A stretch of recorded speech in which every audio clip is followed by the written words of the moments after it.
söz erкиндиги менен жоопкерчилик бул эри шаркак болуш керек. Бул маселеде талаш жок. Бул мыйзам долбоору менен таанышып чыктым. Мына Орозбек мырза алып келген мыйзамдардын баарын эле колдоп келатабыз. Бирок бул жерде эки чоң менин оюмча мындай ката бар да. Муну экинчи окууда оңдошубуз керек.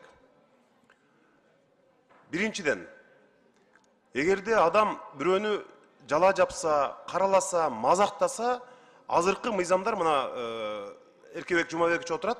Азыр деле мыйзамдар бар да. Менин кадыр баркыма доо кетирди деп туруп, азыр деле соттошконго укугу бар. Бул жетиштүү.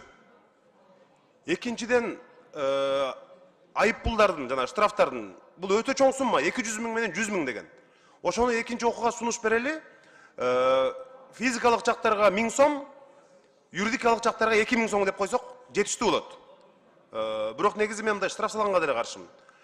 Урматтуу депутаттар, эң негизгиси бул жерде элестетсеңиз, бирөөгө жала жапты деп Маданият министрлиги тараптарды алып келип алып, сен эмне үчүн ушинттиң, сен эмне үчүн мынттиң деп экөөнү сураштырып, беттештирип, ушу Маданият министрлигинин жумушу ушулбу? Маданият министрлигинин жумушу таптакыр башка да, мисалы. Ал үчүн сот бар да. Эмне үчүн сен мынтип жаздың деп бүт барын кылмыштын оордугун бүт териштире турган бул сот органдары ошон үчүн сотта.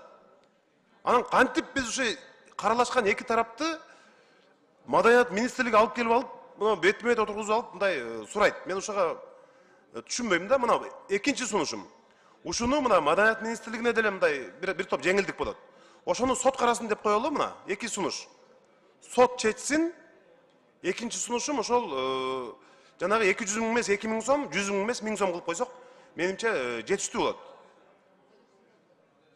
Мына ушу эки сунушту экинчи окууда сөзсүз ишке ашырып бересиздер деп ишенебиз. Анткени чындыгында Маданият министрлигинин компетенциясы бул жарандарга айып пул салуу эмес.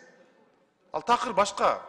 Миссиясы, алар министрликтин милдети такыр башка. Алар жарандарды ушул Facebook менен TikTok'ту, Instagram'ды алып келип, карап алып, сен эмне үчүн ушинтип жаздың, эмне үчүн мынтип айттың эле дегенге кимдер кылат аны? Кандай адистер кылат? Кандай эксперттер? Ошонун бардыгын биз азыр эле мына жогорку соттун төрагасын шайладык го. Анын бардыгын сот чечсин. Мына ушундай менин эки сунушум бар.